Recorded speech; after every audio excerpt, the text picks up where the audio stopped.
Hello dear students, myself Suresh Dwivedi. मेरे channel पे आप सबका स्वागत है।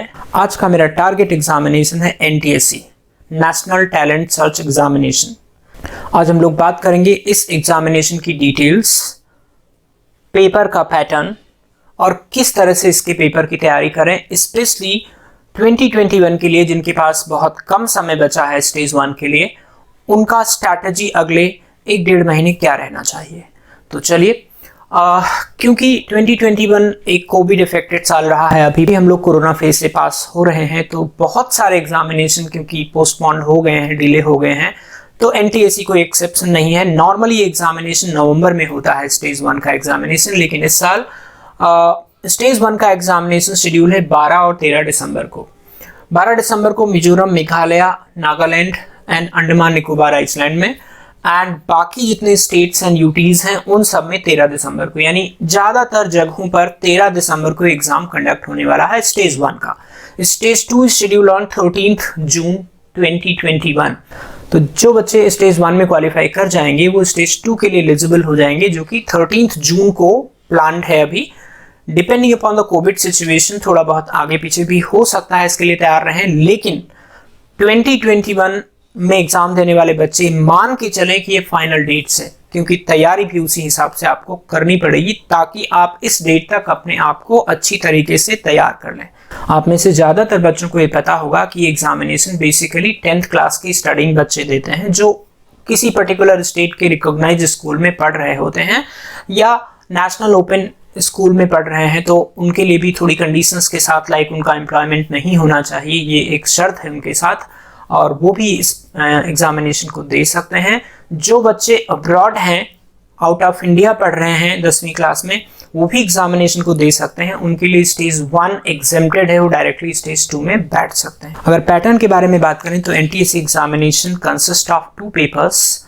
1 इज मेंटल एबिलिटी टेस्ट, जैसे पेपर 1 होता है, जो पहला पेपर होता है। इसके अंदर 100 क्वेश्चंस आएंगे, 100 मार्क्स का पेपर होता है, 2 घंटे का पेपर होता है।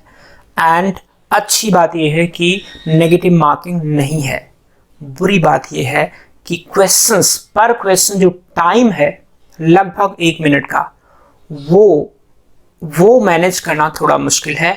इसलिए तैयारी अच्छी वाली होनी चाहिए, प्रैक्टिस अच्छी वाली होनी चाहिए। दूसरा है आपका scholastic aptitude test set paper, जिसके अंदर 100 क्वेश्चंस होते हैं, जिसमें फिजिक्स है, केमिस्ट्री है, मैथमेटिक्स है, बायोलॉजी है, सोशल साइंस है।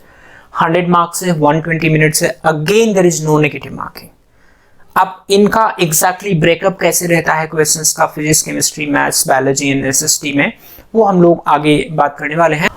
हालांकि पेपर का पैटर्न तो सेम है, लेकिन हर स्टेट में अलग अलग पेपर कंडक्ट होने की वजह से अलग अलग कट ऑफ जाती है। तो लेट्स से अगर 180 कट ऑफ हुई out of 200, that means any student who scored 180 marks in the stage 1 total SAT और मैट मिला करके, he or she is going to be eligible to appear in the stage 2 examination. Clear? Stage 1 and stage 2 दोनों examination का pattern एक जैसा है, बस थोड़ा टफनेस लेवल में फर्क होता है, कंपटीशन थोड़ा सा बढ़ जाता है। बिकॉज लेट्स से स्टेज 1 में से 5000-6000 बच्चे लगभग सिलेक्ट होकर स्टेज 2 में बैठते हैं, जिसमें से टोटल 2000 बच्चों को स्कॉलरशिप मिलनी है। तो ऑब्वियस सी बात है कि cut off is going to be very high. इसके साथ साथ मिनिमम स्टेज 2 में यानी फाइनली क्वालिफाई करने के लिए, स्कॉलरशिप के लिए फाइनली क्वालिफाई करने के लिए, you need to score 40% marks in each paper for general and OBC category. SC, ST and physically handicapped students के लिए मिनिमम 32% दोनों पेपर में मार्क्स ऑब्टेन करना मैंडेटरी है, अदरवाइज आप मेरिट लिस्ट के अंदर जाने के लिए एलिजिबल नहीं है। तो ये मिनिमम मार्क्स आपके आने ही चाहिए। स्टेज 1 का एग्जामिनेशन स्टेट लेवल पे होता है, स्टेट खुद कंडक्ट कराता है, पेपर भी डिफरेंट होता है, लेकिन जो स्टेज 2 का एग्जामिनेशन वो नेशनल लेवल पे होता है। Coming to the purpose of examination, इस एग्जामिनेशन का सबसे बड़ा पर्पस ये है कि गवर्नमेंट की तरफ से एक इनिशिएटिव है कि टैलेंटेड बच्चों को 10th लेवल पे टैलेंटेड बच्चों को आइडेंटिफाई करें और उनको एक फाइनेंशियल सपोर्ट करें ताकि उनको आगे बढ़ने में मदद मिले। इनको एक नेशनल एसेट की तरह ट्रीट किया जाता है for all the students who are going to avail this particular scholarship. यानी 2000 जो बच्चे यहाँ पे सिलेक्ट होंगे, they are like the national asset and they are given a financial assistance of 1,250 rupees per month in 11th and 12th class and 2,000 rupees in undergraduate and post graduate. हालांकि इससे बहुत बड़ा फाइनेंशियल असिस्टेंस मिल जाएगा ऐसा कहना थोड़ा ठीक नहीं होगा, बट इंपॉर्टेंट बात यह है कि इस एग्जामिनेशन के साथ जो प्रिविलेज और प्राउड एसोसिएटेड है वो बहुत बड़ी चीज है। अदर यूजफुल इंफॉर्मेशन में 15% एससी कैटेगरी के लिए कोटे के लिए रिजर्वेशन है, 7.5% ST, 27% OBC and 4% for the students having benchmark disabilities. ठीक है, एप्लीकेशन लगा सकते हैं थ्रू स्कूल। हर स्टेट में एक लाइजनिंग ऑफिसर होता है जो इस एप्लीकेशन के लिए रिस्पॉन्सिबल होता है, उसको भी कांटेक्ट कर सकते हैं, लेकिन all the applications should be addressed via school. School principal के साइन होके आपके फॉर्म पे जाते हैं and token amount of fee वो स्टेट टू स्टेट वेरी करता है। अब हम लोग सबसे इंपॉर्टेंट क्वेश्चन पे आते हैं, वो ये है कि एक 10th क्लास के बच्चे को इस प्रकार के एग्जामिनेशन क्यों देना चाहिए। तो सुनिए, पहला advantage, proud privilege associated with this examination। एक 10वीं क्लास के बच्चे को इतने बड़े एग्जामिनेशन में जहां लाखों बच्चे बैठते हैं वहां पे यदि वो टॉप 2000 में अपनी जगह बना पाता है तो it is going to be a proud moment not only for student, for parent, school, family also. तो एक जो प्राउड मोमेंट एसोसिएटेड है वो स्टूडेंट के कॉन्फिडेंस लेवल को बहुत बूस्ट अप कर देता है। इसके अलावा 10th क्लास के बच्चे इससे पहले इस प्रकार का टाइम मैनेज्ड एग्जामिनेशन में कभी पार्टिसिपेट नहीं करते हैं, एक्सेप्ट अगर कोई जूनियर साइंस ओलंपियाड क्वालिफाइड बच्चा है उसको छोड़ करके। बाकी ये एग्जामिनेशन पहला एक ऐसा एग्जामिनेशन होता है जहां पे बच्चे को रियलाइज होता है कि कम समय में ज्यादा क्वेश्चंस कैसे अटेम्प्ट करें, टेक्निक क्या लगाएं, सीखें क्या क्या क्या हमें टॉपिक पढ़ना चाहिए, क्या नहीं पढ़ना चाहिए, कौन से क्वेश्चंस करना चाहिए, कौन से नहीं करना चाहिए।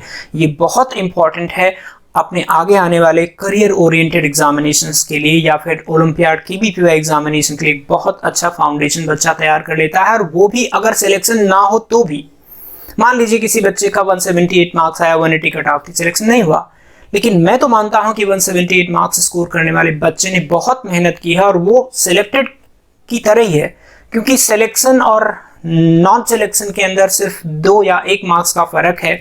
तो मैं तो यही मानूंगा कि वो बच्चे ने पूरा एफर्ट किया है। It's a matter of time कि वो दिन जिस दिन एग्जाम हुआ बहुत अच्छा नहीं गया तो वो एक क्वेश्चन उसका, 2 क्वेश्चन उसका करेक्ट नहीं हुआ जिसकी वजह से सिलेक्शन नहीं हुआ, बट उसने जो सीखा है वो उसकी असेट है, वो आज नहीं तो कल रिजल्ट में जरूर कन्वर्ट होगी, राइट। इसके अलावा एनटीएससी का जो सर्टिफिकेट है वो लाइफ टाइम आपके बायोडेटा को इनरिच करता है। कहीं भी किसी जॉब के लिए जाते हैं, पहले दिखता है कि एनटीएससी स्कॉलरशिप होल्ड कर रहा है बच्चा, तो उसको ऑलरेडी ये प्रेफरेंस मिलता है। 10th क्लास के अंदर इस तरह के जुनून था इसको किसी चीज को कर डालने की, तो आज तो होगा ही होगा। तो वो एक एडेड एडवांटेज है जो लाइफ टाइम चलता है। कहीं भी जाएंगे वो रैंक, वो स्कॉलरशिप सर्टिफिकेट आपके पास रहेगा ही रहेगा। एंड अदर देन दिस, आपका जो अमाउंट है, जो स्कॉलरशिप है वो तो है ही, हालांकि मैं उसको बहुत बड़ा नहीं मानता, लेकिन यस, स्कॉलरशिप के रूप में प्राप्त किया हुआ 1 रुपया भी बहुत वैल्यूएबल होता है। जब बच्चे को लगता है ये मेरी कमाई है, कमाई इन द सेंस कि मेरे टैलेंट का रिवॉर्ड है, reward can not be compared with the amount, तो वो एक हैंडफुल अमाउंट है जो आपको 11th में, 12th में और आगे भी मिलता रहेगा, राइट। इसके अलावा सबसे इंपॉर्टेंट बात, अगर आप सेलेक्ट नहीं भी हुए तो खोया क्या, कुछ पाया ही है ना, एफर्ट करके कुछ हासिल ही किया है ना, अपने आप को स्ट्रांग बनाया है, अपने आप को कंसेप्चुअली पावरफुल बनाया है। तो ये जो एफर्ट आज आपने किया है कल रिजल्ट देगा। तो ये आपके भविष्य की तैयारी है। जो उसने अर्जित किया है, जो उसने एक्वायर किया है, जो नॉलेज, वो कहीं ना कहीं फ्यूचर में किसी न किसी रूप में सक्सेस के रूप में प्रकट होनी ही है। So I strongly recommend each one of you, ये पूरी लाइफ में एक बार ही देने को मिलता है, ऐसी बहुत सारी अपॉर्चुनिटीज लाइफ में नहीं मिलती, तो इस अपॉर्चुनिटी को सक्सेस में क्यों ना कन्वर्ट करें। थोड़ा एक्स्ट्रा एफर्ट ही तो करना है और वो भी आगे तो करना ही पड़ेगा अपने करियर को बनाने के लिए। तो हर स्टूडेंट को एग्जामिनेशन जरूर देना चाहिए और सेलेक्ट होने के लिए देना। फायदा तो तभी है जब वो सेलेक्ट होने के लिए तैयारी करे, भले ही अनफॉर्चुनेटली सेलेक्ट ना हो, अलग बात है, लेकिन सेलेक्ट होने के लिए तैयारी करेगा तो एफर्ट लेवल बहुत अच्छा होगा जो आगे कहीं ना कहीं काम में आएगा। Now another very important portion of this discussion कि इस एग्जाम की तैयारी कैसे करें और कब शुरू करें। तो पहले मैं कैसे करें की बात कर लेता हूं, कब शुरू करें वो क्लास वाइज डिपेंड करता है। तो जैसे स्कॉलस्टिक एप्टीट्यूड टेस्ट के अंदर आपका फिजिक्स है, केमिस्ट्री है, बायोलॉजी है, मैथ्स है, एसएसटी है, एंड 13, 14, 14, 20 एंड 40 मार्क्स का ये पेपर होता है, एंड इतने ही क्वेश्चंस होते हैं इसके अंदर। तो यहाँ पे स्ट्रैटेजी बनाते वक्त दो चीजें ध्यान रखनी है अपने को। तो जो ब्रेकअप है क्वेश्चन का, उसके अंदर 40% एसएसटी है। तो क्योंकि सोशल साइंस 40% कवर करती है, तो social science is going to play a vital role in the selection process। तो इसका मतलब यह है कि हर उस बच्चे का जो एनटीएससी में अच्छी रैंक लाना चाहता है, सेलेक्ट होना चाहता है, उसका एसएसटी तो अच्छा होना ही चाहिए। इसका मतलब आपको एसएसटी पढ़नी पड़ेगी। यदि आप लोगों ने अभी तक सोच रखा है कि थियरी है, चीजें हैं भूल जाती हैं, बोरिंग होता है, ठीक है होता है, लेकिन एग्जामिनेशन का जो पैटर्न है, जो चीज हर चीज हमारे पसंद की लाइफ में तो नहीं मिलती, तो पढ़ना पड़ेगा। एंड इसके लिए मैं आपको रिकमेंड करूंगा कि एसएसटी के लिए बेसिकली एनसीईआरटी एंड जो स्टेट बोर्ड की बुक्स हैं उनको जरूर पढ़ें, और स्पेशली उनकी जो समरीज लिखी होती है ना, या तो फर्स्ट पेज पे लिखी होती है, कहीं एनसीईआरटी में बीच बीच पे बॉक्सेस में लिखी होती है, समरी जरूर पढ़ें, क्योंकि बहुत सारे क्वेश्चंस उन समरी से डायरेक्टली आ जाते हैं। तो एसएसटी के साथ एक अच्छी बात यह है कि एसएसटी में जो क्वेश्चन पढ़ोगे फटाक से आपको आंसर आ जाएगा या नहीं आएगा, मतलब टाइम का वेस्टेज नहीं होगा, जो कि मैथमेटिक्स में जरूर होगा। तो एसएसटी के साथ ये है कि आप क्वेश्चन पढ़े, क्वेश्चन में ऑप्शंस देखे, फटाफट आपको पता चल गया कि इस क्वेश्चन का आंसर ये है। अगर आ गया तो आपने लगा दिया, अगर नहीं आया तो भी लगा दिया, नेगेटिव मार्किंग तो है ही नहीं। तो क्वेश्चंस कोई भी छोड़ने नहीं है। तो आई वुड स्ट्रांगली रिकमेंड कि जो बच्चा एसएसटी को पसंद नहीं करता है, पसंद करना शुरू कर दीजिए। यदि एनटीएससी आपको क्वालिफाई करना है तो एसएसटी आपका अच्छा होना चाहिए, ठीक है। उसके लिए मैंने बताया कि एक तो प्रीवियस ईयर के खूब सारे क्वेश्चंस कर लो, क्वेश्चन पेपर उठा के स्पेशली अपनी स्टेट के, लाइक कोई राजस्थान में है या मध्य प्रदेश में है या फिर गुजरात में है, उस स्टेट की एसएसटी के पेपर्स जरूर करिए और जितने पॉसिबल हो पेपर कर डालिए, क्योंकि उससे आपको एक आइडिया लग जाएगा क्या पैटर्न है क्वेश्चंस का, कौन कौन सी जगह से ज्यादातर क्वेश्चंस आते हैं, और फिर आप उन क्वेश्चंस को बुक के थ्रू एक बार रेफर करके वापस से प्रैक्टिस करिए। तो जितना ज़्यादा प्रैक्टिस करेंगे ये चीज़ें आपको क्लियर होती जाएंगी, आपके दिमाग में बैठती जाएंगी, और फटाफट जब आप एग्जाम में देखोगे तो आपको फटाफट आंसर आ जाएगा। और नहीं आया तो ठीक है, एलिमिनेशन प्रोसेस अप्लाई करिए। एलिमिनेशन प्रोसेस क्या है? कई बार अपने को कई क्वेश्चंस में लगता है कि ए और डी तो हो ही नहीं सकते, बी और सी में कोई होगा, तो वहाँ पे गेस वर्क थोड़ा बहुत चांस है कि करेक्ट आंसर दे देगा आपको। साइंस के लिए भी मैं रिकमेंड करूंगा कि आप लोग पुराने पेपर करोगे तो आपको एक बेहतर आइडिया हो जाएगी कि फिजिक्स में कहां से नॉर्मली क्वेश्चंस पूछे जाते हैं, केमिस्ट्री में कहां से पूछे जाते हैं। स्पेशली 2021 के बच्चों को मैं रिकमेंड करूंगा कि to start the preparation first go through 2, 3, 4, 5 papers को आप देखो, उनसे टॉपिक्स नोट करो, and then you start reading that, उस पर स्टडी करके उसके बाद आप पेपर करो, और पेपर में जो गलतियां आए उनको वापस रेफर करो एंड कीप रिपीटिंग दैट। तो उससे आपको टॉपिक में भी कमांड हो जाएगा, और एसएसटी की बहुत सारे क्वेश्चंस तब तक आप कर चुके होंगे जब आपका रियल एग्जामिनेशन होगा। एक और इंपॉर्टेंट बात मैं इसमें ऐड करना चाहूंगा कि सैट का पेपर करते वक्त सीक्वेंस बड़ा इंपॉर्टेंट होता है। पहले भाई जैसे मान लीजिए कोई मैथ्स में बहुत अच्छा है तो फटाफट मैथ्स करने लगेगा। अब मैथ्स अच्छा तो है मैथ्स में, लेकिन maths require some amount of time to solve a question. अगर आपने मैथ्स पहले कर लिया जो कि 20 क्वेश्चंस हैं और उसके अंदर आपका लेट्स से आधा घंटा चला गया या 40 मिनट चला गया, तो आपके ऊपर प्रेशर आ जाएगा। फिर आप जो कर सकते थे बाकी सब्जेक्ट के क्वेश्चंस वो आपसे नहीं होंगे। तो कभी भी मैथ्स पहले अटेम्प्ट मत करो सैट पेपर में। आइडियल सीक्वेंस मेरे हिसाब से रहना चाहिए SST followed by bio, then आपका केमिस्ट्री, देन आपका फिजिक्स, एंड लास्ट में जाकर के मैथ्स। अगर आप ऐसा करेंगे तो लास्ट में जो मैथ्स के 20 क्वेश्चंस उनके कम से कम नहीं तो आपके पास 25 to 30 मिनट बचे होंगे और आराम से कर सकते हैं। एसएसटी मैंने पहले क्यों चुना, बायो मैंने उसके बाद क्यों चुना, क्योंकि ये ऐसे सब्जेक्ट हैं जिनका क्वेश्चन पढ़ते ही, ऑप्शंस देखते ही आपको क्लिक कर जाएगा कि ये आंसर करेक्ट है, और नहीं क्लिक किया तो भी आप लगा के आगे बढ़ जाएंगे। एक बात और ध्यान रखना यहाँ पे और मेंशन करता हूं मैं कि एक क्वेश्चन को एक ही बार अटेम्प्ट करना है। ऐसा नहीं कि नहीं आया तो सोचते रहे टाइम निकल गया। एनटीएससी का पेपर टोटल स्पीड का खेल है, तो 1 अटेम्प्ट करना है एंड सीधे आगे बढ़ जाना है।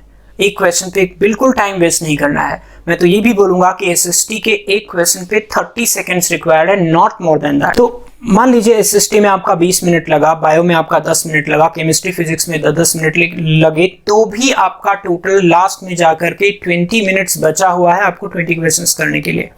हो सकता है अगर आप थोड़ा सा इंटेलिजेंट तरीके से इसको एग्जीक्यूट करें तो इससे ज़्यादा टाइम मिल जाए। तो थोड़ा सा इस तरह का स्ट्रैटेजी एग्जाम में रखना ताकि आपके ऊपर प्रेशर बिल्डअप नहीं हो। सेट का पेपर अच्छा होना बहुत ज़रूरी है क्योंकि मैट बहुत सारे बच्चे फोड़ के आते हैं, तो इसलिए सेट के पेपर एक डिसाइडिंग फैक्टर होते हैं, इसलिए सेट का पेपर अच्छा जाना ही चाहिए। कमिंग टू मैट, हालांकि मैं बहुत ज़्यादा मैट का नॉलेज नहीं रखता, लेकिन फिर भी मैं थोड़ा सा यही एडवाइस करूँगा कि मैट की ज़्यादातर क्वेश्चन, चाहे वो वर्बल रीजनिंग हो या नॉन वर्बल रीजनिंग हो, ये कॉमन सेंस पे बेस्ड होते हैं। प्रैक्टिस खूब सारी चाहिए। जो इसमें क्वेश्चंस पूछे जाते हैं उनके टाइप्स लगभग फिक्स हैं। मैट आप कम से कम नहीं तो 25-30 पेपर्स कर डालो। कैसे करोगे? अपनी स्टेट के तो करो, पड़ोसी की स्टेट के भी कर लो, क्योंकि मैट तो मैट है, वो चाहे राजस्थान का हो, चाहे मध्य प्रदेश का हो, चाहे महाराष्ट्र का हो, फर्क नहीं पड़ता। तो मैट पेपर तो आप कहीं से भी कर सकते हो। और हम तो एडवाइस करेंगे ज़्यादातर क्वेश्चन अदर स्टेट के करो, ज़्यादा अच्छा रहेगा, क्योंकि अपनी स्टेट के थोड़ा कम रिपीट होते हैं, अदर स्टेट के क्वेश्चन ज़्यादा रिपीट होने के चांसेस रहते हैं। तो मैट के पेपर के लिए सबसे बढ़िया बात यह है कि आप अपनी और अदर स्टेट के पेपर्स खूब सारे प्रैक्टिस कर लो, क्योंकि प्रैक्टिस से कई बार ऐसा भी होता है कि क्वेश्चन देखा और आपको लगता है कि क्वेश्चन मैंने पहले कहीं किया हुआ है। तो बहुत सारे क्वेश्चन कॉमन सेंस बेस्ड होते हैं, थोड़ा लॉजिकल रीजनिंग पे बेस्ड होते हैं, थोड़ा सोचते हैं। जैसे वर्बल है, आपका लिखा हुआ होगा, सीक्वेंस देख के आप कर सकते हैं। नॉन वर्बल है जिसको आपको सोचना पड़ेगा, देखना पड़ेगा, देन आपको पता पड़ेगा। तो मतलब स्पीड यहाँ पे बड़ा इंपॉर्टेंट है, क्योंकि है 2 घंटा, 100 क्वेश्चन है, और क्योंकि रीजनिंग के क्वेश्चन है, मेंटल एबिलिटी के क्वेश्चन हैं, तो थोड़ा समय लेते हैं। लेकिन फिर मैं यहाँ रिमाइंड कराऊंगा कि एक क्वेश्चन पे बहुत ज़्यादा समय मत दीजिए। अगर आपको लगता है 1-2 क्वेश्चन ऐसे हैं जो आप बाद में कंसिडर करना चाहते हो तो कर सकते हो, लेकिन बहुत ज़्यादा क्वेश्चन छोड़ने से कोई फ़ायदा नहीं होता है, क्योंकि मैट के पेपर में लास्ट में जाके टाइम बचता नहीं है। तो बेटर ये है कि 1 क्वेश्चन 1 गो कंप्लीटेड, रिपीट नहीं करना है कि दोबारा से शुरू किया उसको, ठीक है। लेकिन कर तो लोगे, लेकिन अगर आप 5 मिनट लगा के क्वेश्चन कर लिए तो आपका कोई फायदा नहीं हुआ। आपके 4 क्वेश्चन समझ लीजिए आपने सैक्रिफाइस कर दिए। तो इस स्ट्रैटेजी के साथ जब आप पेपर्स करोगे तो आपका पेपर जरूर अच्छा होगा। Coming to the concluding part of this session, during examination क्या क्या बातों का हमको ध्यान रखना चाहिए। Follow the recommended sequence in the set examination, जो मैंने अभी थोड़ी देर पहले बताया था कि कौन सा सब्जेक्ट पहले और कौन सा सब्जेक्ट बाद में अटेम्प्ट करना है, जस्ट टू इंश्योर कि जो हमारे पास एवरेज टाइम है उससे एक्सीड ना करे कोई क्वेश्चन, वरना आपका आगे का क्वेश्चन छूटने का चांस बन जाता है। तो करेक्ट सीक्वेंस फॉलो करें। Try to solve every question in 1 attempt, already बता चुका हूं कि कभी भी आप क्वेश्चन को रिपीट ना करो unless you have some time last में जाकर के आपके पास बचता है, जो कि बचता नहीं है। तो एक गो में 1 अटेम्प्ट में क्वेश्चन को सॉल्व करिए। नहीं आता है तो एलिमिनेशन प्रोसेस लगा सकते हैं कि 2 ऑप्शंस तो गलत होंगी, तो तीसरा और चौथा में से जो बचा है उनमें से जो आपको ठीक लगता हो वो आप लगा सकते हैं। Keep your self cool and confident irrespective of toughness level of the paper. कई बार पेपर टफ आता है, हमारा 1 क्वेश्चन नहीं हुआ, 2 क्वेश्चन नहीं हुआ, 3 क्वेश्चन नहीं हुआ, तो प्रेशर डेवलप होने लगता है। जस्ट रिमेंबर, हो सकता है चौथा हो, 5वां हो, 6ठा हो, और होता चला जाए। जब भी कभी पेपर टफ आता है ना, किसी भी एग्जामिनेशन की बात करें, जब भी कभी पेपर टफ आता है हमेशा याद रखो वो सबके लिए टफ है, आपके लिए नहीं। तो इंपॉर्टेंट बात ये नहीं है कि आपके कितने मार्क्स आने वाले हैं, इंपॉर्टेंट बात ये है कि आपने कितने क्वेश्चंस क्रैक कर लिए हैं। हो सकता है अगर हम रिलेटिव इंडेक्स पे बात करें, हम परसेंटाइल की बात करें, तो आपकी अच्छी आ जाएगी, क्योंकि सबका खराब होगा ना अगर टफ पेपर आता है तो जिसका कम खराब होगा वो विनर हो जाएगा। तो वहां पे अगर 2-3 क्वेश्चन लगातार नहीं आए हैं तो एकदम परेशान नहीं होना है, अपनी हार्ट बीट्स को कंट्रोल में रखना है, आराम से देना है पेपर को। ये लाइफ का अंतिम एग्जामिनेशन नहीं है। सेम चीज इजी होने पे भी अप्लाइड है। अगर मान लो आपके बहुत सारे क्वेश्चंस आ गए, फटाफट एक्साइटेड हो गए, एक्साइटेशन में गलत ही कर बैठे, वो बात ध्यान रखिए कि अगर कोई पेपर इजी है तो सबके लिए easy. Need to be accurate as much as possible. तो no over confidence, no depression, no pressure buildup, आराम से कूल होके पेपर दीजिए। देन आपका fill the answers of each question immediately after solving. कई बार बच्चे ऐसी स्ट्रेटजी अपनाते हैं कि हम पहले पूरा पेपर कर लेंगे, क्योंकि ये पेन पेपर एग्जामिनेशन है, ऑफलाइन एग्जामिनेशन है, तो ओएमआर शीट आपको मिलेगी जिसके अंदर आपको सर्कल्स ड्रा करने होंगे। तो जब आपने जैसे 14 नंबर का क्वेश्चन सॉल्व किया, उसका आंसर डी निकाला, इमीडिएटली डी लगा दीजिए। ये सोच के कभी भी ऐसी प्लानिंग किसी बच्चे की नहीं होनी चाहिए कि हम पहले 100 क्वेश्चंस कर लेंगे, उसके बाद बैठ करके ओएमआर भरेंगे। इस एग्जामिनेशन में वैसे भी टाइम की बहुत कमी होती है, आप कभी ये प्रिडिक्ट नहीं कर सकते कि अंत में मुझे कितना समय लगेगा ओएमआर भरने में। इसलिए हर क्वेश्चन सॉल्व करने के तुरंत बाद ओएमआर में मार्क कर दीजिए। Clear? As there is no negative marking, attempt every question. Yes, that's a plus point. कोई और एग्जामिनेशन होता, जेई का एग्जाम होता, नीट का एग्जाम होता, केबीपीवाई का एग्जाम होता, ओलंपियाड का एग्जाम होता, तो मैं आपको कभी ये रिकमेंड नहीं करता, क्योंकि कई बार ये रिग्रेट होता है कि अगर मैं एक क्वेश्चन नहीं करता तो मेरा सिलेक्शन हो जाता। कई बार 0.25 मार्क्स से सिलेक्शन नहीं होता है, तो यही फीलिंग आती है कि अगर मैं एक क्वेश्चन नहीं करता जो मेरा गलत हो गया तो सिलेक्शन हो जाता। तो और कोई एग्जाम होता तो मैं ऐसा नहीं करता कि गेस वर्क करो, लेकिन इसमें भी ज्यादा गेस वर्क की जरूरत नहीं पड़ेगी। NTSC examination is not a tough examination, remember it is tough to get selected, क्योंकि जो नंबर ऑफ स्कॉलरशिप है वो लिमिटेड है एंड एप्लीकेंट बहुत ज़्यादा होते हैं। तो एग्ज़ाम टफ नहीं होता, एग्ज़ाम में सेलेक्ट होना टफ होता है, यानी एक्यूरेसी लेवल आपका अच्छा होना चाहिए, क्योंकि कट ऑफ हाई जाती है। तो ये मेरी तरफ से कुछ गाइडलाइन थी जो एग्ज़ाम के टाइम पे ज़रूर अप्लाई करें। वैसे एग्ज़ाम के 1-2 दिन पहले मैं फिर प्रकट होऊंगा और कुछ गाइडलाइन और आपको दूंगा, ताकि आपका एग्ज़ाम बहुत अच्छा हो। तो ये सारी चीज़ें आप लोग फॉलो करिए तुरंत। स्पेशली 2021 वाले बच्चे जो 2021 में एलिजिबल हैं, देने वाले हैं, उनकी तैयारी आज से ही शुरू हो जानी चाहिए। पहला काम, आप एनटीएससी के पेपर्स या तो परचेज कर लीजिए हार्ड कॉपी, या फिर आप डाउनलोड कर लीजिए एंड तुरंत 5 पेपर आज देख डालिए। टॉपिक की लिस्ट बना दीजिए, कैसे पढ़ना है, टीचर्स से बात करिए, हर स्टेज पे टीचर से जरूर बात करिए, कि कोई भी आपका गलत तरीके से पढ़ी गई चीज आपको नुकसान देगी। तो टीचर से बात करिए, उनकी हेल्प लीजिए, स्ट्रैटेजी बनाइए and her alternate day at least एक पेपर देने की पूरी कोशिश करिए। राइट? तो इसी के साथ आज का ये कार्यक्रम समाप्त होता है। मिलते हैं बहुत जल्दी। Best of luck.